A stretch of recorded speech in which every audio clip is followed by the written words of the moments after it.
ஜெபிப்போம். அன்பின் பரலோக பிதாவே, இந்த அருமையான காலை விளைக்காய்மை துதிக்கிறோம், ஸ்தோத்திரிக்கிறோம். இந்த நாளில் பரிசுத்த நாளின் ஆராதனை கர்த்தர் எங்களுக்கு ஆசீர்வதித்து தரும்படியாக ஜெபிக்கிறோம். ஆண்டவரே, உம்முடைய பிள்ளைகளாய் நாங்கள் வந்து உம்மை கூடி ஆராதிக்க கர்த்தர் தந்த கிருபைக்காக ஸ்தோத்திரம். ஆண்டவரே, ஆராதனையின் முழு பொறுப்பையும் கர்த்தர் ஏற்றுக்கொள்வீராக. பாடுகிற பாடல்களை ஆசீர்வதிப்பீராக, ஆராதனை ஆசீர்வதிப்பீராக. ஆண்டவரே ஸ்தோத்திரம், வசனங்களை ஆசீர்வதிக்கும்படியாக ஜெபிக்கிறங்க தாவே. ஸ்தோத்திரம், கர்த்தர் மகிமைப்படும். ஆண்டவரே, எங்களை மறைத்து நீங்கள் வெளிப்படும்படியாக ஜெபிக்கிறங்க தாவே. ஸ்தோத்திரம் ஸ்தோத்திரம். முழு இருதயத்தோடும் முழு ஆத்மாவோடும் முழு பலத்தோடும் உண்மையிலே அன்பு கூர்ந்து ஆராதிக்க எங்களுக்கு கிருபை தரும்படியாக ஜெபிக்கிறங்க தாவே. ஸ்தோத்திரம், எங்களை பரிசுத்தப்படுத்துவீராக. கர்த்தர் மகிமைப்படுவீராக. இயேசுவின் மூலம் ஜெபங்கேடும் நல்ல பிதாவே, ஆமென். உடைய ஆராதனைக்கு ஆரம்பமாக ஆனந்தமாய் நாமே ஆர்ப்பரிப்போமே, அருமையாய் இயேசு நமக்கு அளித்த அளவில்லா கிருபை பெரிதல்லவோ அனுதின ஜீவியத்தில் என்கிறதான பாடலை நாம் யாவரும் கரங்களை தட்டி உற்சாகமாய் பாடுவோம். தேவன் நம் மத்தியில் அசைவாடி கொண்டிருக்கிறார். நம் ஒவ்வொருவரையும் இந்த காலவெளியில் ஆசீர்வதிக்கும்படியாய் விரும்புகிறார். கர்த்தர் நல்லவர். கர்த்தருக்குள் சந்தோஷமாய் இருப்போம். கர்த்தருக்குள் சந்தோஷமாய் இருப்பதே நம்முடைய பலன். அதனால் சந்தோஷமாக நாம் யாவரும் தேவனை பாடி ஆராதிக்கலாம்.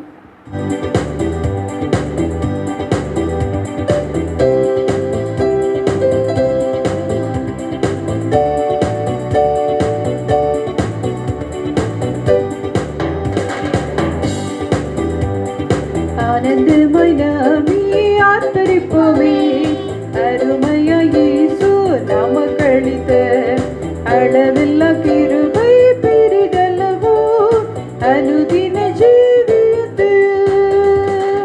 ஆனந்தமாய் நாமே ஆர்ப்பரிப்போமே, அருமையாய் இயேசு நமக்கு அளித்த அளவில்லா கிருபை பெரிதல்லவோ அனுதின ஜீவியத்தில்.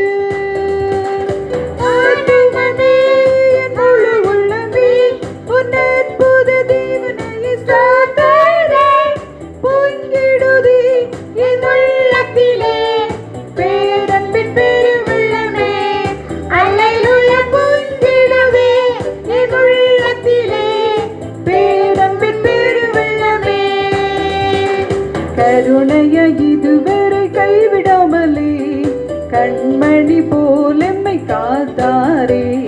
கவலைகள் போக்கி கண்ணை துடைத்தோ கருத்துடன் பாடிடுவோம். கருணைய இதுவரை கைவிடாமலே கண்மணி போல் எம்மை காத்தாரே.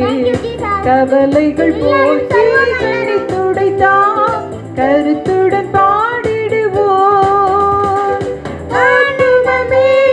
முழு உள்ளமே உன் அற்புத தேவனை ஸ்தோத்திரே. பொங்கிடுதே என் உள்ளத்திலே பேரன்பின் பெருவெள்ளமே. அல்லேலூயா. பொங்கிடுதே என் உள்ளத்திலே பேரன்பின் பெருவெள்ளமே. படகிலே படுத்து உறங்கினாலும் கடும் புயல் அடித்து கவிழ்ந்தாலும் கடலையும் காற்றையும் அமர்த்தியமை காத்தாரே. அல்லேலூயா. படகிலே படுத்து உறங்கினாலும் கடும் புயல் அடித்து கவிழ்ந்தாலும் கடலையும் காற்றையும் அமர்த்தியமை காத்தாரே. அல்லேலூயா.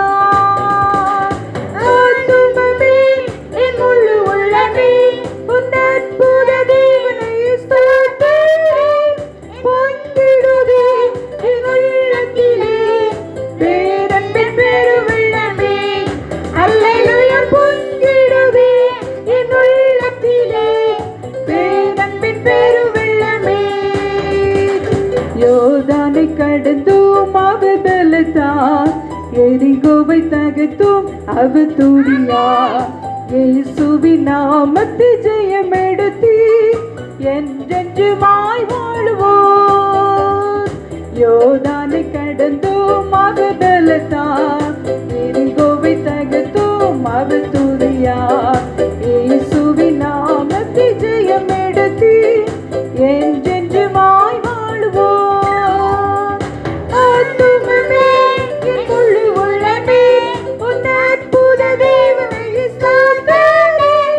பொங்கிடுதே என் உள்ளத்திலே பேரன்பின் பெருவெள்ளமே. அல்லேலூயா. பொங்கிடுதே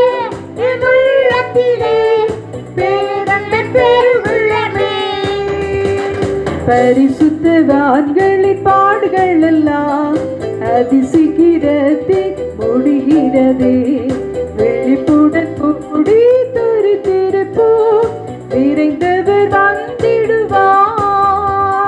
பரிசுத்தவான்களின் பாடுகள் எல்லாம் அதிசீக்கிரத்தில் முடிகிறதே.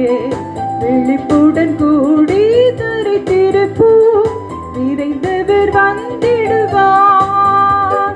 ஆத்துமமே என் முழு உள்ளமே உன் அற்புத தேவனை ஸ்தோத்திரே.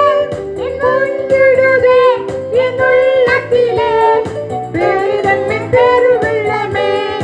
அல்லேலூயா பொங்கிடுதே என் உள்ளத்திலே பேரன்பின் பெருவெள்ளமே.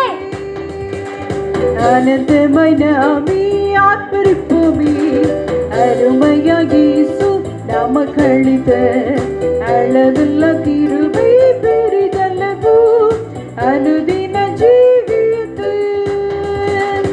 ஆனந்தமாய் நாமே ஆர்ப்பரிப்போமே, அருமையாக இயேசு நமக்களித்த அளவில்லா கிருபை பெரிதல்லவோ அனுதின ஜீவியத்தில். ஆத்துமமே என் முழு உள்ளமே உன் அற்புத தேவனை ஸ்தோத்திரே. பொங்கிடுதே என் உள்ளத்திலே பேரன்பின் பெருவெள்ளமே. அல்லேலூயா பொங்கிடுதே என் உள்ளத்திலே பேரன்பின் பெருவெள்ளமே.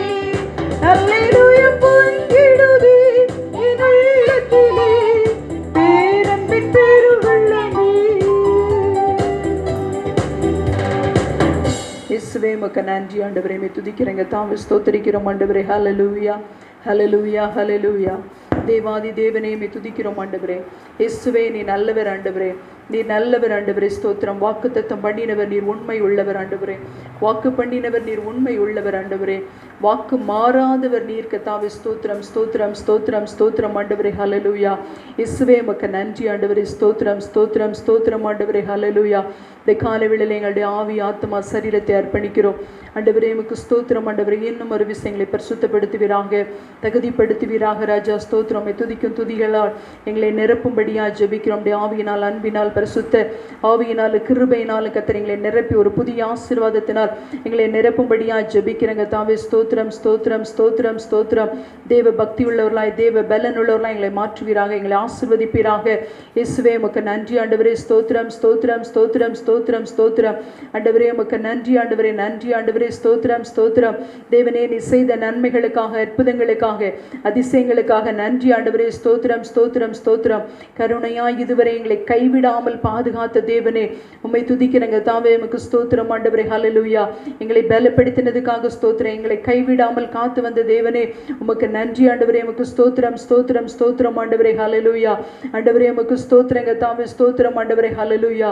எங்களுடைய வாழ்க்கையில காணப்பட்ட எல்லா கடல் அலைகளையும் அமர்த்தி போட்டதுக்காக உமக்கு நன்றி ராஜா. ஸ்தோத்திரம். காற்று போன்ற பிரச்சனைகளை அமர்த்தி போட்டதுக்காக உமக்கு நன்றி கர்த்தாவே. ஸ்தோத்திரம். எங்களை சுகமாய் தங்க பண்ணினதுக்காக ஸ்தோத்திரம். இயேசுவே உமக்கு நன்றி ராஜா. ஸ்தோத்திரம் ஸ்தோத்திரம் ஸ்தோத்திரம். உம்முடைய ஆசீர்வாதம் எங்களுக்கு உண்டானதுக்காக உமக்கு நன்றி ராஜா. பரத்திலிருந்து எங்களுக்கு ஜெயத்தை கட்டளையிட்டதுக்காக ஸ்தோத்திரம் ஆண்டவரே. ஸ்தோத்திரம் ஸ்தோத்திரம் ஸ்தோத்திரம் ஆண்டவரே. ஹல்லேலூயா. பொய்யுரையாத தேவன் கர்த்தாவே. ஸ்தோத்திரம் ஸ்தோத்திரம் ஸ்தோத்திரம் ஆண்டவரே. உமக்கு நன்றி ஆண்டவரே. பெருமை உள்ளவர்களுக்கு தேவன் எதிர்த்து நிற்கிறீர், தாழ்மை உள்ளவர்களுக்கு கிருபை அளிக்கிறார் என்று நாங்கள் பார்க்கிறோம் கர்த்தாவே. ஆண்டவரே ஸ்தோத்திரம் ஸ்தோத்திரம் ஸ்தோத்திரம். உமக்கு முன்பாக இந்த காலவேளையில் எங்களை தாழ்த்தி அர்ப்பணிக்கிறோம் கர்த்தாவே. உம்முடைய கிருபையை கர்த்தர் எங்களுக்கு தருவீராக, உம்முடைய கிருபை எங்களுக்கு தருவீராக ராஜா. உமக்கு நன்றி ஆண்டவரே. நன்றி ஆண்டவரே. ஹல்லேலூயா. இயேசுவே நீ நல்லவர் நல்லவர் நல்லவர் ஆண்டவரே. ஸ்தோத்திரம் ஸ்தோத்திரம். பலமுள்ளவனுக்காகிலும் பலனற்றவனுக்காகிலும் உதவி செய்கிறது உமக்கு லேசான காரியங்க தாவே. இந்த காலவேளையில யார் யாருமை நோக்கி ஆண்டவரே ஸ்தோத்திரம் ஸ்தோத்திரம் ஸ்தோத்திரம் ஆண்டவரே எனக்கு பலனே இல்லை என்று சொல்லிக் கொண்டு இருக்கிறார்களோ அவர்கள் ஒவ்வொருவரையும் ஆண்டவரே உம்முடைய பலத்தினால் இடைகட்டுவீராக. என் கிருபை உனக்கு போதும், உன்னுடைய பலவீனத்திலே என்னுடைய பலன் பூரணமாய் விளங்க விளங்கும் என்று சொன்ன தேவன் ஆண்டவரே, உடைய பிள்ளைகளை கத்தர் பலப்படுத்தும்படியாய் ஜெபிக்கிறோம், தைரியப்படுத்தும்படியாய் ஜெபிக்கிறேங்க தாமே. ஸ்தோத்திரம். சோர்ந்து போகிறவருக்கு ஆண்டவரே சத்துவத்தை கொடுக்கிற தேவன் ஆண்டவரே, சத்துவம் இல்லாதவர்களுக்கு சத்துவத்தை கொடுக்கிற தேவன் ஆண்டவரே, பலனை உண்டு பண்ணுவீராக. உம்முடைய ஆவியின் பலன் உண்டாகட்டும் ஆண்டவரே.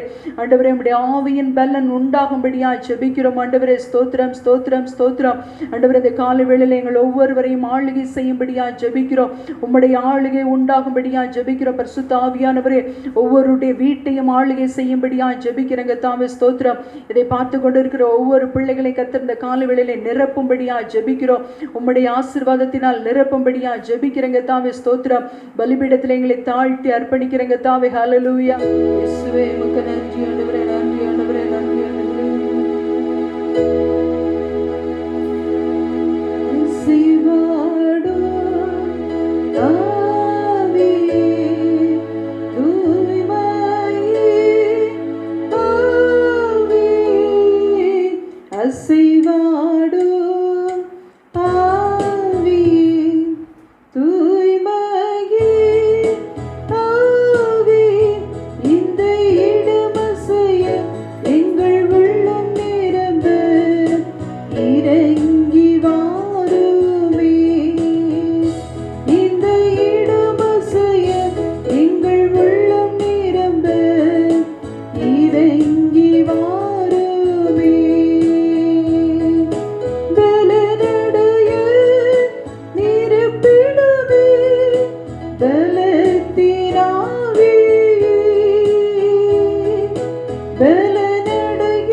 அபிஷேக தைலத்தினால் அசைவாடும் ஆவியே தூய்மையே ஆவியே அசைவாடும் ஆவியே தூய்மையே ஆவியே இந்த இடம் அசைய எங்கள் உள்ளம் நிரம்ப இறங்கி வாருமே. இந்த இடம் அசைய எங்கள் உள்ளம் நிரம்ப இறங்கி வாருமே.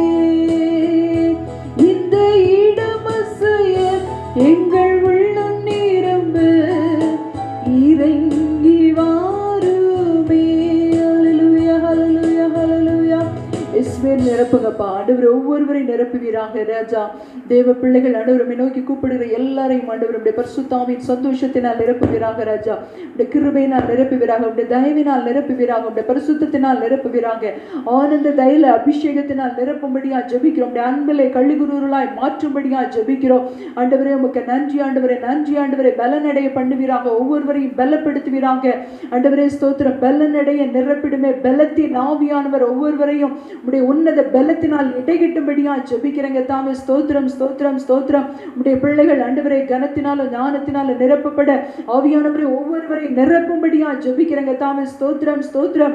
ஆறுதல் இல்லாமல் கஷ்டப்பட்டு கொண்டிருக்கிற உடைய பிள்ளைகளை கர்த்தர் தேற்றுவீராக, உடைய ஆவியினால் தேற்றுவீராக, உடைய அன்பினால் தேற்றும்படியா ஜெபிக்கிறங்க தாமே. உடைய அபிஷேகத்தினால் தேற்றும்படியா ஜெபிக்கிறோம். இப்பொழுதே அவர்கள் தேற்றப்படுவார்களாக ராஜா.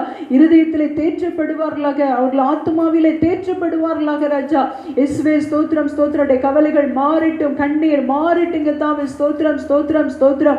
இப்பொழுது ஒரு புதிய சந்தோஷம் ஒவ்வொருடைய இருதயத்தையும் ஆளுகை செய்யும்படியா ஜெபிக்கிறங்க தாமே. உமக்கு ஸ்தோத்திரம் ஸ்தோத்திரம் ஸ்தோத்திரம் ஸ்தோத்திரம் ஆண்டவரே. ஹல்லேலூயா. உடைய பிள்ளைகள் கண்ணீரை எல்லாம் துடைக்கும்படியா ஜெபிக்கிறங்க தாமே. ஸ்தோத்திரிக்கிறோம் ஆண்டவரே. ஹல்லேலூயா. ஒவ்வொருவரும் மகிழ்ச்சியோடு ஆராதிக்கத்தக்கதாக இந்த காலை வேளையிலே கர்த்தாவே ஸ்தோத்திரம் ஸ்தோத்திரம். உடைய கண்ணீர் எல்லாம் களிப்பாய் மாறட்டும், உங்கள் துக்கம் சந்தோஷமாய் மாறும் என்று சொன்ன தேவன் கர்த்தாவே உமக்கு ஸ்தோத்திரம் ஸ்தோத்திரம். யார் யார் துக்கப்பட்டு அழுது கொண்டு இருக்கிறார்களோ அவருடைய கண்ணீர் எல்லாம் கர்த்தர் துடைக்கும்படியா ஜெபிக்கிறங்க தாவே. அவர்களை கண்டிப்பாய் மாற்றுவீராக, சந்தோஷத்தினால் நிரப்புவீராக. இரட்டிப்பான சந்தோஷத்தினாலும் மகிழ்ச்சியினாலும் ஆசீர்வாதத்தினாலும் இந்த காலை வேளையில ஒவ்வொருவரை நிரப்பும்படியா ஜெபிக்கிறங்க தாவே. அசைவாடும் ஆவியானவர் அவருடைய வீட்டை நிரப்புவீராக, அவருடைய இருதயத்தை நிரப்புவீராக ராஜா. ஹல்லேலூயா ஹல்லேலூயா ஹல்லேலூயா. இயேசுவே உமக்கு நன்றி ஆண்டவரே. Thank you Jesus. இயேசுவே உமக்கு ஸ்தோத்திரம் ஆண்டவரே. உம்முடைய கிருபை மாத்திரம் எங்களுக்கு போதுங்க தாவே. உம்முடைய பலன் எங்களுக்கு தேவை, தேவ பிரசன்னம் எங்களுக்கு தேவை ஆண்டவரே. ஸ்தோத்திரம் ஆண்டவரே. ஆராய்ந்து முடியாத பெரிய காரியங்களையும் எண்ணி முடியாத அதிசயங்களை செய்கிற தேவன் எங்களுக்கு முன்பாக செல்லுகிறதுக்காக உமக்கு ஸ்தோத்திரம். இந்த மாதம் முழுவதும் கர்த்தர் எங்களை கண்மணி போல் கர்த்தர் பாதுகாத்து இம்மட்டுமாய் நடத்தி வந்த பாதைகளுக்காக ஆண்டவரே, செய்த அதிசயங்களுக்காக அற்புதங்களுக்காக நன்றி ஆண்டவரே. எங்களுடைய கரத்தை பிடித்து நடத்தின தயவுக்காக உமக்கு நன்றி. தொடர்ந்து மீதியான வேளை உடைய கரத்தில் ஒப்பு கொடுத்து ஜெபிக்கிறோம். உடைய மகனை ஆசீர்வதித்து பயன்படுத்தும், எங்களோடு பேசும். இயேசுவின் மூலம் ஜெபங்கேட நல்ல பிதாவே, ஆமென். அன்பான கர்த்தருடைய பிள்ளைகளே, ஆசீர்வதிக்கப்பட்ட அருமையான மன மகிழ்ச்சியான இந்த நல்ல நாளிலும் எங்களோடு கூட சேர்ந்து ஆண்டவரை ஆராதித்துக் கொண்டிருக்கிறவங்க யாவரையும் இயேசுவின் நாமத்தினாலே நான் ஆசீர்வதிக்கிறேன். இந்த நாளிலும் கர்த்தர் கொடுத்த வார்த்தையை படித்து நாம் ஜெபித்து நாம் கடந்து போகலாம். லேவியராகமம் புத்தகம் 20ஆம் அதிகாரம் 7ஆம் வசனம் 8ஆம் வசனத்தை வாசிக்கலாம். ஆதலால் நீங்கள் உங்களை பரிசுத்தப்படுத்தி பரிசுத்தராயிருங்கள், நான் உங்கள் தேவனாகிய கர்த்தர். என் கட்டளைகளை கைக்கொண்டு நடவுங்கள், நான் உங்களை பரிசுத்தமாக்குகிற கர்த்தர். நாம் ஜெபிப்போம்.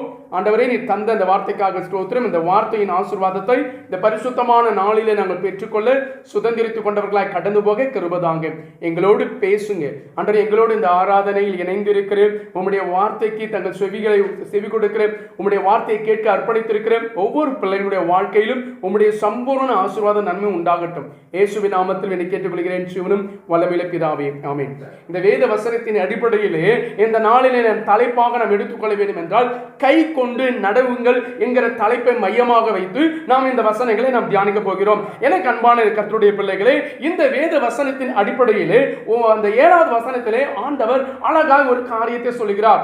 ஆண்டவர் நம்மை பரிசுத்தப்படுத்துகிறேன் என்று சொல்லவில்லை, மாறாக உங்களை பரிசுத்தப்படுத்தி பரிசுத்தரா இருங்கள் என்று ஆண்டவர் சொல்கிறார். அப்படி என்றால் நாம் எதை வைத்து நம்மை பரிசுத்தப்படுத்த வேண்டும், எதை வைத்து நாம் பரிசுத்தப்படுத்தி ஆண்டவர் விரும்புகிற பரிசுத்தவான்களாக மாற வேண்டும் என்றால் 8வது வசனத்தில் சொல்லப்பட்டிருக்கிறது, ஆண்டவருடைய கட்டளைகளை கை கொண்டு நாம் நடக்கும் பொழுது ஆண்டவர் விரும்புகிற ஒரு பரிசுத்தமாக்குகிற ஒரு ஜீவியம் நம்முடைய ஆவி, நம்முடைய ஆத்துமா, நம்முடைய சரீரத்திலே காணப்படும். கர்த்தருடைய கட்டளை எங்கெல்லாம் வெளிப்படுகிறதோ அங்கெல்லாம் ஆண்டவருடைய ஆசீர்வாதங்கள் வெளிப்படுகிறது.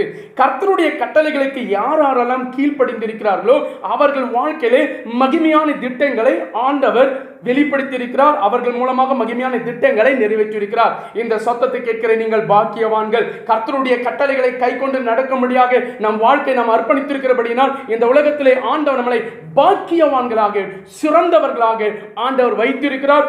இன்னும் இந்த சத்தத்தை கேட்டுக்கொண்டிருக்கிற அன்பான சகோதரே, சகோதரியே, உங்கள் வாழ்க்கையில் இன்னும் மேன்மையான ஆசீர்வாதங்களை உங்களுக்கு கொடுக்கும்படியாக ஆண்டவர் நம்மளை வழிநடத்த வல்லவராக இருக்கிறார். ஆண்டவர் நமக்கு எழுதி கொடுத்திருக்கிற கட்டளைகள் என்னென்ன என்பதை நாம் பார்த்து தியானித்து நாம் கடந்து போக போகிறோம்.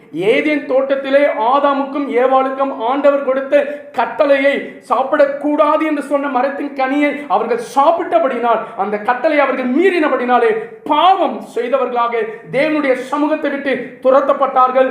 இந்த நாளிலும் தாவீது சொல்லுகிற வண்ணமாக, நான் சிறியவனும் அசட்டை பண்ணப்பட்டவனாக இருந்தாலும் உடைய கட்டளைகளை மறவேன் என்று சொன்னார் அல்லவா. ஆண்டவர் அநேக கட்டளைகளை வேதத்தில் எழுதி கொடுத்திருந்தாலும் சில கட்டளைகளை நாம் பார்த்து படித்து தியானித்து அவைகளை கை கொள்வதற்கு நம்மை அர்ப்பணிப்பதன் மூலமாக நமக்கு கிடைக்கிற ஆசீர்வாதங்களை நாம் தியானித்து நாம் கடந்து போக போகிறோம். இந்த புத்தகத்திலே லேவியராகம புத்தகம் 18, 19, 20 ஆகிய அதிகாரங்களை நீங்கள் வாசிக்கும் பொழுது அநேக கட்டளைகளை ஆண்டவர் எழுதி நம் கரங்களில் கொடுத்திருக்கிறார். சிலவற்றை இந்த நாட்களிலே அநேக தேவ ஜனங்கள் தவறுகிற சில முக்கியமான கட்டளைகளை மாத்திரம் நாம் தியானித்து நாம் கடந்து போக போகிறோம். கர்த்தருடைய பரிசுத்த நாமம் மகிமைப்படுவதாக. முதலாவது ஆண்டவர் நமக்கு எழுதி கொடுத்திருக்கிற முதல் கட்டளை என்னவென்றால், பெற்றோரை கனம் பண்ண வேண்டும். கரங்களை வைத்து அல்லேலூயா சொல்லுங்க. இந்த சத்தத்தை கேட்டுக்கொண்டிருக்கிற தேவ பிள்ளைங்க நிச்சயமா அநேகர் தேவ பிள்ளைங்க, அநேக பிள்ளைங்க உங்க பெற்றோர்களை கனம் பண்ணுகிறவர்களாக இருக்கிறீர்கள். அதற்காக நான் கர்த்தருக்கு ஸ்தோத்திரம் செலுத்துகிறேன். முதலாவது தேவன் கொடுக்கிற கட்டளை என்ன? பெற்றோரை கனம் பண்ண வேண்டும். அநேக இடங்களில் பெற்றோர்களை பார்த்து பிள்ளைகள் சொல்கிறார்கள். என்ன சொல்கிறாங்க?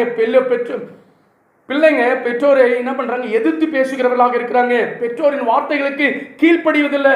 அநேக இடங்களில் நம்ம பார்க்கிறோம், பிள்ளைங்க செய்யறது, பிள்ளைங்க தவறான காரியத்தை செய்யும் பொழுது பெற்றோர்கள் கண்டித்து அந்த பெற்றோர்களை பார்த்து பிள்ளைங்க சொல்றாங்க, ஏன் என்ன பெத்தன்னு சொல்லி கேள்வி, ஏன் என்ன பெத்த, உன் வீட்டில் வந்து பிறந்ததுக்கு வேற எங்கன்னா பிறந்திருக்கலாம், இப்படிலாம் வார்த்தைகளை பேசுறாங்க. தேவ பிள்ளைகளே, இந்த தாய்க்கும் இந்த தகப்பனுக்கும் வந்து பிறக்க வேண்டும். இந்த இவர்கள் தான் உனக்கு தாயாக தகப்பனாக இருக்க வேண்டும். இன்னார் வயிற்றில் நீ வந்து பிறக்க வேண்டும் என்பது தேவனுடைய சிந்தையில் இருந்த ஒரு திட்டம். உலகத்தினுடைய அரசாங்கத்தினுடைய 18 இருந்த திட்டம் அல்ல. உங்களை பெற்ற தாய் தகப்பனுக்காக ஸ்தோத்திரம் பண்ணுங்க. நல்ல தாய் தகப்பனை கர்த்தர் உங்களுக்கு கொடுத்திருக்கிறார். ஒரு காரியத்துக்கு உங்க பெற்றோர்களுக்கு நீங்க கீழ்ப்படியாம போகணும். என்ன காரியத்துக்கு நீங்க கீழ்ப்படியாம போக வேண்டும் என்றால், இயேசு கிறிஸ்துவை விட்டு உங்களை வழிவிலக பண்ணுகிற கெட்ட காரியங்களை செய்ய சொன்னால் அதற்கு மாத்திரம் நீங்கள் கீழ்ப்படியக்கூடாது. மற்றபடி உங்க வாழ்க்கையில நீங்கள் கீழ்ப்படிய வேண்டிய எல்லா காரியங்களுக்கும் கிறிஸ்துவுக்குள்ளே நீங்கள் உங்கள் பெற்றோர்களுக்கு கீழ்ப்படிய வேண்டும் என்று சத்திய வேதத்தில் ஆண்டவர் அழகாய் சொல்லியிருக்கிறார். இது கர்த்தர் எழுதி கொடுத்த கட்டளை. அல்லேலூயா சொல்லுங்க. இந்த பெற்றோர்களை நீங்கள் கனம் பண்ணுகிறவர்களாக இருந்தா உங்க ஆயுசு நாட்கள் பெருக பண்ணுவேன் என்று ஆண்டவர் உங்களுக்கு வாக்கு கொடுத்திருக்கிறார். இரண்டாவதாக வேதவசனம் சொல்கிறது, என் ஓய்வு நாட்களை ஆசரிக்க கடவீர்கள். கர்த்தர் படைத்த ஒவ்வொரு நாட்களும் நன்மையான நாட்கள். அல்லேலூயா. ஆண்டவர் தான் அந்த ஓய்வு நாட்களை ஏற்படுத்தினார். அது தவறு இல்லை. அந்த ஓய்வு நாள் என்கிற ஒரு வேர்டு, ஓய்வு நாள் என்கிற ஒரு வார்த்தையை நாம் சொல்லுகிறதை காட்டிலும் ஆண்டவரை நீர் ஏற்படுத்தி கொடுத்த இந்த பரிசுத்தமான நாளுக்காக உமக்கு ஸ்தோத்திரம் என்று சொல்ல நீங்க கற்றுக்கொள்ளுங்க. ஒருவேளை வெளி தேசங்களில் இருக்கிறவர்களுக்கு சில இடங்களிலே வெள்ளிக்கிழமை கர்த்தரை ஆராதிக்கிறார்கள், சில இடங்களிலே சனிக்கிழமை கர்த்தரை ஆராதிக்கிறார்கள், சில இடங்களிலே ஞாயிற்றுக்கிழமை சபை கூடியவர்களுக்கு போகிறார்கள். அந்தந்த இடத்திற்கு ஏற்ற ஒரு நாளை கர்த்தருக்காக தெரிந்து கொண்டு அந்த நாளிலே சபை கூடியவர்களுக்காக நமக்காக முன்குறிக்கப்பட்ட இடத்திலே நாம் சென்று கர்த்தரை ஆவியோடு உண்மையோடு நாம் தொழுது கொள்ள வேண்டும். இது கர்த்தர் எழுதி கொடுத்திருக்கிற கட்டளை. இந்த கட்டளைக்கு நாம் கீழ்ப்படிய வேண்டும்.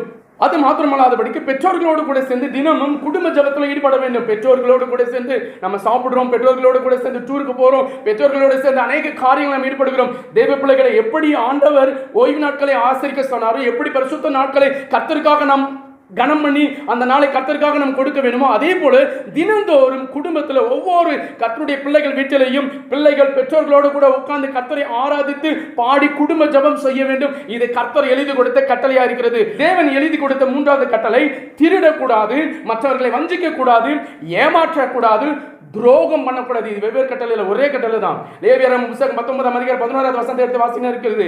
திருடக்கூடாது, மற்றவர்களை வஞ்சிக்க கூடாது, ஏமாற்றக்கூடாது, துரோகம் பண்ணக்கூடாது. இது கர்த்தர் எழுதி கொடுத்த கட்டளை. இந்த கட்டளைக்கு தெய்வ பிள்ளைகளை நீங்களும் நானும் கீழ்ப்படிய வேண்டும். நான்காவதாக ஆண்டவர் எழுதி கொடுத்த கட்டளை என்ன? ஆண்டவருடைய நாமத்தை கொண்டு பொய் ஆணை இடக்கூடாது. வானத்தின் பேரை வைத்தாவது, பூமியின் பேரை வைத்தாவது, ஆண்டவருடைய நாமத்தை கொண்டாவது நம் சத்தியம் பண்ணக்கூடாது. சத்தியம் பண்ணக்கூடாது. மாறாக என்ன சொல்ல வேண்டும்? உள்ளதுன்னு சொல்லுங்க. இன்னைக்கு அநேக நேரங்களில் மனிதர்களை பிரியப்படுத்துறதுக்காக ஒரு சாதாரண ஒரு மனுஷனை பிரியப்படுத்துறதுக்காக வாய்க்கு வந்தபடிலாம் இது சத்தியம் சொல்றாங்க. கர்த்தர் சொல்லி இருக்கிறார், வானத்தின் பேரிலும் பூமியின் பேரிலும் நாம் சத்தியம் பண்ணக்கூடாது. ஆண்டவருடைய நாமத்தை சொல்லி பொய் சாட்சி சொல்லக்கூடாது, பொய் சொல்லக்கூடாது. இது கர்த்தர் எழுதி கொடுத்திருக்கிற கட்டளை. இந்த கட்டளைக்கு நாம் கீழ்ப்படியும் பொழுது நம்முடைய ஆயுசு நாட்கள் பெருகும் என்று ஆண்டவர் சொல்லுகிறார். ஐந்தாவதாக மிக மிக முக்கியமானது, நன்றாக கவனித்துக் கொள்ளுங்கள். இதெல்லாம் வேதத்தில் தான் இருக்குது, நமக்கு தெரியல. காது கேளாதவர்களே எதிர வந்தா அவங்கள பார்த்து நிந்திக்க கூடாது. ஒரு குருடர்கள் எதிர வந்தா அவங்களுக்கு முன்னாடி ஒரு கல்லை போட்டு இடையில் விழும்படியா செய்யக்கூடாது. கர்த்தர் எழுதி கொடுத்திருக்கிறார், ஜாக்கிரதையாக இருக்க வேண்டும். வேதத்தை படித்தவர்கள் அநேக நேரங்களில் தெய்வ பிள்ளைங்க செய்யற தப்பு. காது கேளாத வந்தா அவனுக்கு காது கேட்காதுன்னு சொல்லிட்டு இங்க உட்காந்து முறுமுறுன்னு பேசுவாங்க. தவறு. தெளிவா என்று சொல்லியிருக்கிறார். காது கேளாதவனை பற்றி அவனுக்கு முன்னாடி உட்காந்து அவனை நிந்திக்காத, அவனை பற்றி தரகுறைவா பேசாத. இது கர்த்தர் எழுதி கொடுத்திருக்கிற கட்டளை. ஒரு குருடன் உனக்கு முன்பாக எதிரே வரும்பொழுது அவன் இடறி விழும்படியான கல்லை வைக்காத என்று ஆண்டவர் சொல்லியிருக்கிறார். இதுல ரெண்டு அர்த்தம் இருக்கிறது. இதனுடைய ஆவிக்குரிய அர்த்தம் என்று, இயேசுவை அறியாமல் இருப்பவருடைய கண்களை திறக்க நீங்களும் நானும் ஜெபிக்க வேண்டும். முதலாவது. இரண்டாவது, குருடர்களுக்கு முன்பாக கல்லை போட்டு இடறிவிழ பண்ணுகிற காரியம் ஆவிக்குரிய வாழ்க்கையில நம்ம ஒப்பிட முடியுது. இது எதற்கு ஒப்பிடலாம்? இந்த கடைசி நாட்களிலே சத்தியத்தை அறிந்தவர்கள் சத்தியத்தை விட்டு மறுதலித்து அவர்கள் விலகி போகிற காலத்தில் நாம் வாழ்ந்து கொண்டிருக்கிறபடினால், தேவ பிள்ளைகளே, இந்த சத்தத்தை கேட்டுக்கொண்டிருக்கிற நீங்கள் யாராக இருந்தாலும் சரி, நீங்கள் கற்றுக்கொண்ட சத்தியத்தில் நிலைத்திருங்க. உங்களை சத்தியத்தை விட்டு எந்த ஒரு மனிதன் வழிவிலக பண்ணுகிறானோ அவன் எதற்கு ஒப்பனையாக வேதத்தில் சொல்லப்பட்டிருக்கிறது என்றால், குருடனுக்கு முன்னாடி கல்லை போட்டு இடையிற பண்ணுகிறதுக்கு ஒப்பனையாக சொல்லப்பட்டிருக்கிறது. இந்த கடைசி நாட்களில் நாம் மற்றவர்களையோ அல்லது மற்றவர்கள் நம்மளையோ சத்தியத்தை விட்டு நம்மளை இடறி விழும்படியாக பாதாளத்திற்கு போகும்படியாக செய்யக்கூடாது. இது தேவன் நமக்கு எழுதி கொடுத்திருக்கிற கட்டளை.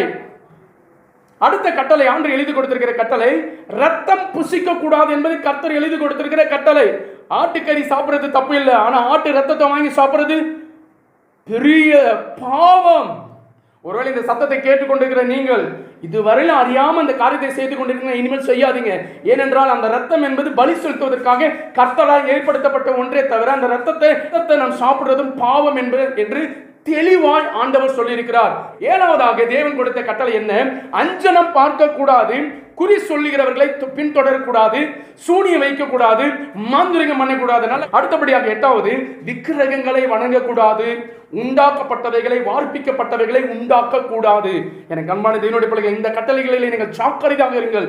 விக்கிரகங்கள் என்று சொல்லும் பொழுது வெறும் சொரூபங்கள் மாத்திரம் சொல்லல, ஆண்டவருக்கும் உங்களுக்கும் நடுவாக நீங்கள் ஆண்டவரை நெருங்குவதற்கு, ஆண்டவர் சமூகத்தில் நீங்கள் போவதற்கு உங்களுக்கும் ஆண்டவருக்கும் நடுவாக எதெல்லாம் தடையாக இருக்கிறதோ எல்லாம் விக்கிரகங்கள். அப்படிப்பட்ட காரியங்களை உங்கள் வாழ்க்கையை விட்டு, உங்கள் இருதயத்தை விட்டு நீங்கள் தூக்கி போடும் பொழுது உங்கள் வாழ்க்கையில மிகுந்த ஆசீர்வாதம் வந்து சேரும் என்பதிலே எந்த சந்தேகமும் இல்லை.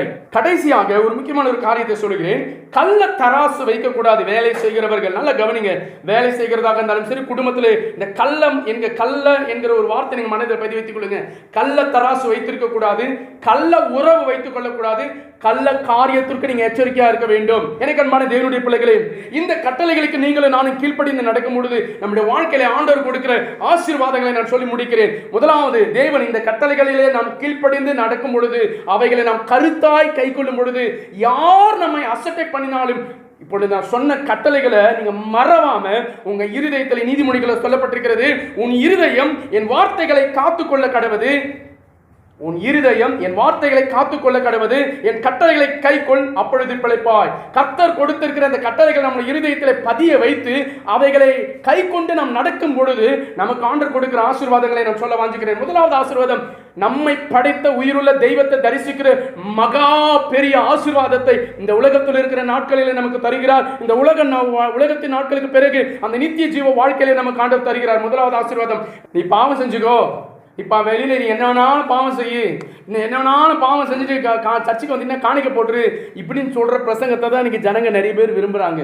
எனக்கு அன்பான தேவனுடைய பிள்ளைகளே, உலகத்தில் போய் என்ன வேணாலும் பாவம் செஞ்சுக்கலாம், என்ன வேணாலும் பாவம் செஞ்சுட்டு சபைக்கு வர்றதுக்கு சினிமா தேட்டர் கிடையாது, சபை சினிமா தேட்டர் கிடையாது, நாடக கூடம் கிடையாது. சபை என்பது அரசியல் மேடை அல்ல, சபை என்பது ராக்கெட் விடுகிற இடம் அல்ல, பரலோகத்திற்கு உங்களை அழைத்து சொல்லக்கூடிய இடம். கர்த்தருடைய கட்டளைகளை நீங்களும் நானும் கருத்தாய் கை கொள்ளும் பொழுது உங்களுடைய சந்ததி ஆசீர்வதிக்கப்படும். இன்னைக்கு ஆசீர்வாதம் எங்க இருக்குது, பணம் எங்க இருக்குதுன்னு ஓடுறாங்க. நான் இன்னொரு காரியத்தை நான் முக்கியமாக சொல்ல வாஞ்சிக்கிறேன், அதுக்கப்புறம் இந்த ஆசீர்வாதத்துக்கு வரேன். ஏற்கனவே சொன்ன பாருங்க, அஞ்சனை பார்க்க கூடாது, குறி சொல்லக்கூடாது, பின் சொல்ற அவங்களை தொடரக்கூடாது. இது உலகத்தில் இருக்கிற காரியத்தை மாத்திரம் குடிக்கல. இன்னொரு காரியம், இன்னைக்கு ஆவிக்குரிய ஜீவியத்தில் ஆண்டவருடைய பிள்ளைங்க எந்த ஊழியக்காரன் தலையில கை வச்சு ஜெபம் பண்ணுவான், எந்த ஊழியக்காரர் அந்த ஊழியக்காரர் எனக்கு ஃபோன் பண்ணா எனக்கு தீர்க்கதரிசனம் சொல்லுவாரா? இது ஒரு குறி கேட்கறதுங்க, குறி கேட்க ஓடாதீங்க. ஆண்டவர் சொல்லிட்டாரு, குறி கேட்க ஓடாத. உங்க வீட்டுக்கு ஒரு ஊழியக்காரனை கர்த்தர் அனுமதிக்கிறார். உங்களை தேடி உங்களை ஆசீர்வதிக்கணும் அப்படின்னா உங்க வீட்டுக்கு ஒரு ஊழியக்காரர் வர பண்ணுவாரு. உங்களுக்கு ஆசீர்வாதம் வரணும்னா உங்களுக்காக தேவனால் முன்குறிக்கப்பட்டவர்களை உங்களிடத்தில் தொடர்பு கர்த்தர் கொண்டு வருவார். இந்த சத்தத்தை கேட்கிற தேவ பிள்ளைகளை, உலகத்தில் இருக்கிற தேவனை அறியாதவர்கள் செய்கிற தவறுகளை நீங்களும் நானும் செய்து கொண்டிருக்கிறோம். சாக்கிரதை. அநேக நேரங்களில் என் வாழ்க்கையில வந்த சாபத்திற்கு காரணம் என்ன என்று தெரியாமல் திகைத்துக் கொண்டிருக்கிறோம். காரணம் இதுதான், நம்ம அஞ்சன பக்கம் ஓடுறோம், குறி கேட்கறதுக்கு ஓடுறோம். இந்த ஊழியக்காரி என் தலையில கை வச்சா எனக்கு ஆசீர்வாதம், இந்த ஊழியக்காரி தீர்க்கதரிசனம் சொல்றாரு, இந்த ஊழியக்காரி சொல்லுகிற தீர்க்கதரிசனத்தை ஃபாலோ பண்ண எனக்கு ஆசீர்வாதம் இல்ல. இயேசுடைய பாதத்தில் நீங்க முழங்கால முடக்கி நீங்க ஜெபித்து இயேசு உங்களுக்கு கொடுக்கிற வார்த்தையின் ஆசீர்வாதத்தை பிடித்து நீங்க ஜெபிங்க. அல்லேலூயா. உங்களுக்காக தேவன் கொடுத்திருக்கிற சபையில உங்களுக்காக உங்க ஆத்துமாவுக்காக உத்தரவாதம் பண்ணுகிற அந்த ஊழியக்காரரை கனம் பண்ணி, அந்த ஊழியக்காரர் மூலமாக கர்த்தர் சொல்லுகிற வார்த்தையை கனம் பண்ணி அந்த வார்த்தையை நீங்க பிடித்துக் கொண்டு நீங்க ஜெபிக்க ஆரம்பித்து விடுங்க. கிழக்கில் இருந்து எனக்கு ஒரு ஊழியக்காரர் வருவாரா, மேற்கில் இருந்து எனக்கு ஒரு ஊழியக்காரர் வருவாரா, இந்த பக்கத்திலிருந்து வருவாரா, அந்த பக்கத்திலிருந்து அந்த நாடி ஜோசியத்தெல்லாம் நம்ம தேட வேண்டாம், அது நம்ம காரியம் இல்லை. அப்படிப்பட்டவர்களாக நம்ம வாழக்கூடாது. இப்படிப்பட்டவர்களாக நாம் இருக்கும் பொழுது கர்த்தர் நமக்கு கொடுக்கிற ஆசீர்வாதங்கள், முதலாவது ஆசீர்வாதங்கள் நம்மை படைத்தவரை தரிசிக்கிற ஒரு பெரிய பாக்கியத்தை நமக்கு கொடுக்கிறார். இரண்டாவது ஆசீர்வாதம், இந்த கட்டளைகளிலே நம் கருத்துள்ளவர்களாய் கவனம் உள்ளவர்களாய் பிரியமாய் இருந்தவைகளை கை கொள்ளும் பொழுது அழகான ஆசீர்வாதம். சந்ததிக்கு இன்னைக்கு எனக்கு பின்னாடி என் பிள்ளைங்க ஆசீர்வாதமா இருக்கணும் சொத்து சேர்த்து வைக்கிறாங்க. சொத்து வச்சுட்டு அவங்க கூட சாபத்தை வச்சுட்டு போயிடுறாங்க. ஆனால் தேவ பிள்ளைகள் ஆண்டவர் என்ன தெரியுமா சொல்றாரு? ஆண்டவருடைய கட்டளைகளை நம்ம பிரியமா இருக்கும் பொழுது நம் சந்ததி பூமியில் பலத்த சந்ததியா இருக்கும். கரங்களை வைத்து அலையில வச்சாங்க. இதை விட என்னங்க வேணும் நமக்கு ஆசீர்வாதம்? உங்க பிள்ளைங்களை பத்தி தான் பேசிக் கொண்டிருக்கிறாரு, உங்க குடும்பத்தை பத்தி தான் பேசிக் கொண்டிருக்கிறாரு. நீங்க கர்த்தர் பேசுகிற வார்த்தைக்கு கீழ்ப்படிந்து பிரியமுள்ளவர்களாக கீழ்ப்படிந்து நடந்தீங்கன்னா உங்க சந்ததி, நீங்க பெற்றெடுத்த பிள்ளைங்க, அவங்க பிள்ளைங்க, நீங்க பெற்றெடுத்த பிள்ளைங்க, அவங்க பிள்ளைங்க, பிள்ளைங்கன்னு சொல்லிட்டு அவங்க சந்ததி இந்த பூமியில் ஆசீர்வாதிக்கப்பட்ட பலத்த சந்ததியாக ஆண்டவருடைய பாதுகாப்பை பெற்ற, ஆண்டவருடைய அரணை பாதுகாப்பாக பெற்ற ஒரு சந்ததியாக இந்த உலகத்தில் வாழும். அது மாத்திரமல்ல, கர்த்தருடைய கட்டளைகளை நீங்க பிரியமாக நடக்கும் பொழுது ஆஸ்தியும் ஐஸ்வர்யத்தை நீங்க தேடி போக வேண்டாம். ஆஸ்தியும் ஐஸ்வர்யமும் அவன் வீட்டில் இருக்கும். குறைவு வராது, பஞ்சம் வராது. அல்லேலூயா சொல்லுங்க. சொன்ன என்ன ஆசீர்வாதம்? முதல் ஆசீர்வாதம் கர்த்தரை தரிசிக்கிற ஆசீர்வாதம். இரண்டாவது ஆசீர்வாதம் நம்முடைய சந்ததி பூமியில் ஆசீர்வதிக்கப்பட்ட சந்ததியாய் பலத்த சந்ததியாக இருக்கும். ஆஸ்தியும் ஐஸ்வர்யமும் நம்ம வீட்டிலே இருக்கும். கடன் பிரச்சனை இருக்காதுங்க, பஞ்சம் வராது, குறைவு வராது. வேத வசனம் அப்படிதான் சொல்லுகிறது. தலையிலே சொல்லுங்க. ஏன் தெரியுமா? கர்த்தருடைய கட்டளைகளிலே நீங்களும் நானும் நடக்கும் பொழுது உபாகமம் 28:12 சொல்லப்பட்டிருக்கிறது. ஏற்று காலத்தில் உன் தேசத்திலே மழை பெய்யவும் நீ கையிட்டு செய்யும் வேலைகளை ஆசீர்வதிக்கவும் கர்த்தர் உனக்கு தமது நல்ல பொக்கிஷசாலியாகிய வானத்தை திறப்பா. ஷக்கர் ரபந்தல்ல நபா லபன ரபந்தல்ல நபா ஓ ரந்திலி பிஷப ரபந்தல்ல நபா லபனபா. தேவ பிள்ளைகளே, நீங்கள் ஐஸ்வர்யத்தை தேடி போக வேண்டாம். நீங்க கர்த்தருக்கு மாத்திரம் கர்த்தருடைய கட்டளைக்கு பயந்து நடந்து பாருங்க. வானத்தின் பொக்கிஷசாலையை கர்த்தர் திறப்பார். நீங்க வேண்டாம் வேண்டாம் சொன்னாலும் அவர் ஐஸ்வர்யத்தை அள்ளி கொடுத்து கொண்டே இருப்பார். ஆஸ்தியை கொடுப்பார், ஐஸ்வர்யத்தை கொடுப்பார், குறைவு வராது. மூன்றாவது ஆசீர்வாதம், அவர் கட்டளைகளை கை கொள்ளும் பொழுது ஞானிகளைப் போல, முதியோர்களைப் போல அவர்களுக்கு ஒத்த பெரிய ஞானம் உள்ளவர்களாக உங்களையும் என்னை மாற்றுவார். ஞானவான்களாக மாற்றுவார். ஆத்துமாக்களை ஆதாயம் செய்கிற ஞானவான்களாக மாற்றுவார். சிறையிருப்பில் இருக்கிற ஜனங்களை விடுதலையாக்குகிற ஞானவான்களாக மாற்றுவார். இருளில் இருக்கிற ஜனங்களை ஒளி நடத்தில் கொண்டு வருகிற பரலோகத்தின் ஞானத்தை பெற்ற ஞானவான்களாக உங்களை மாற்றுவார். அல்லேலூயா. இந்த ஆசீர்வாதத்தை உலகத்துல எந்த இடத்துல நீங்க போய் காசு கொடுத்து வாங்க முடியாது. இந்த ஆசீர்வாதத்தை என் சத்திய வேதாகமம் மாத்திரமே நமக்கு கற்றுக் கொடுக்கிறது. இந்த வேதத்தின் மூலமாக, இந்த வேத வசனத்தின் மூலமாக மாத்திரமே நமக்கு இந்த ஆசீர்வாதங்கள் கிடைக்கும். அடுத்தபடியாக நான்காவதாக, கர்த்தருடைய கட்டளைகளை நான் கை கொள்ளும் பொழுது அழகா வேதத்தில் 119 சொல்லப்பட்டிருக்கிறது, கர்த்தர் நம்மை உயிர்ப்பித்துக் கொண்டே இருப்பார். கரங்களை தலையிலே சொல்லுங்க, கர்த்தர் நம்மை உயிர்ப்பித்துக் கொண்டே இருப்பார். நாலாவது ஆசீர்வாதம், ஒவ்வொரு நாளும் கர்த்தருடைய வார்த்தையின்படி நடக்கும் பொழுது நீங்க சோர்ந்து போகிற நேரங்கள்லாம், நீங்க உங்க விசுவாசத்துல குறைந்து போகிற நேரங்கள்லாம் உங்களை ஆண்டவர் உயிர்ப்பித்துக் கொண்டே இருப்பார். விசுவாசத்துல வளர பண்ணி கொண்டே இருப்பார். நம்பிக்கையில வளர பண்ணி கொண்டே இருப்பார். ஜெபத்துல உங்களை வளர பண்ணுவார். உங்க வாழ்க்கையில வளர பண்ணுவார். உங்களை அநேகருக்கு ஆசீர்வாதமாக மாற்றுவார். கடைசியாக, இந்த உலகத்திலே நமக்காக முன்குறிக்கப்பட்ட காலங்கள் வரையிலும் ஆயுசு நாட்களை ஆண்டவர் நமக்கு பெருக பண்ணி கொடுப்பார். ஆண்டவர் கொடுக்கிற அந்த ஆயுசு நாட்களின் பெருக்கத்திலே அவருடைய பாதுகாப்பு நமக்கு உண்டாகும், நம் குடும்பத்திற்கு உண்டாகும், நம் சந்ததிக்கு உண்டாகும். இந்த உலக வாழ்க்கைக்கு பிறகு நித்திய நித்திய நித்திய நித்திய காலமாய் பரலோகத்திலே ராஜாதி ராஜாவை, கர்த்தாதி கர்த்தாவை முகமுகமாய் பார்க்கிற அந்த மேன்மையான ஆசீர்வாதத்தையும் கர்த்தருடைய கட்டளைகளை கை கொண்டு நடக்கிற பிள்ளைகளுடைய வாழ்க்கையிலே ஆண்டவர் கொடுக்க வல்லவராக இருக்கிறார். இந்த ஆசீர்வாதங்கள்லாம் கர்த்தர் கொடுப்பார். இப்படிப்பட்ட ஆசீர்வாதங்களை பெற்றுக்கொள்வதற்கு தாவீது சொல்லுகிறது போல, நாம் எந்த நிலைமையில் இருந்தாலும், சிறியவனாக இருந்தாலும், அற்பமாக எண்ணப்பட்டாலும், அவருடைய கட்டளைகளை கை கொள்வதற்கு மறவாமல் அவருடைய கட்டளைகளை வாஞ்சியோடு கை கொள்வோம். மென்மையான ஆசீர்வாதங்களை பெற்றுக்கொள்வோம். நாம் ஜெபிப்போம். ஆண்டவரே, நீ தந்த வார்த்தைகளுக்காக ஸ்தோத்திரம். இந்த நாளில் எங்களோடு பேசின இந்த ஜீவனுள்ள வார்த்தைகளின் சத்தத்தை கேட்கிற ஒவ்வொரு பிள்ளைகளுடைய வாழ்க்கையும் பரிசுத்த நாமத்தினால ஆசீர்வதிக்கிறேன். சொல்லப்பட்ட ஆசீர்வாதங்கள் உங்கள் பிள்ளைகளுடைய வாழ்க்கையை பலிக்கட்டும். சொல்லப்பட்ட கட்டளைகள் உங்கள் பிள்ளைகளுடைய இருதயத்திலே ஆழமாய் ஆண்டவரை பதிய வைத்து அந்த கட்டளையின்படி நடப்பதற்கு பிள்ளைகளுக்கு கற்றுக் கொடுத்து போதித்து நடத்துங்க. எல்லா விதமான ஆசீர்வாதங்களையும் கேட்கிற பிள்ளைகளுடைய வாழ்க்கையை சம்பூர்ணமாய் பெருக பண்ணுங்க. இயேசுவின் நாமத்தில் வேண்டி கேட்டுக்கொள்கிறேன் ஜீவன் வளமில் பிதாவே, ஆமென். Praise the Lord.